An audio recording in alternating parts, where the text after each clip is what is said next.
कुणी जर का आपला अपमान केला, इन्सल्ट केला ना किंवा आपल्याला खजील करायचा प्रयत्न केला तर आपण काय करतो? ऑफकोर्स आपण चिडतो, त्याच्यावरती ओरडतो, भांडण करतो किंवा त्याच्याशी बोलणं सोडून देतो, बरोबर ना? एक स्टोरी सांगते.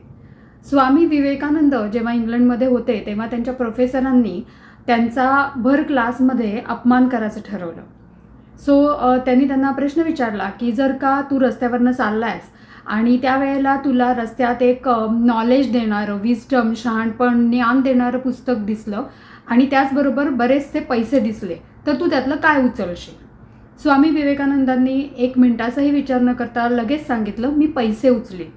त्याच्यावरती अर्थातच प्रोफेसर छद्मीपणाने हसले आणि म्हणाले की मी जर का तुझ्या प्लेसला असतो तर मी विस्डम, ज्ञान, नॉलेज देणारं पुस्तक उचललं असतं.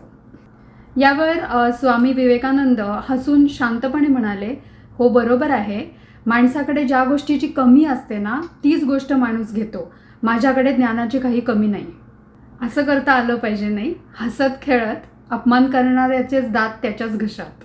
हा व्हिडिओ आवडला असेल तर लाईक आणि शेअर नक्की करा.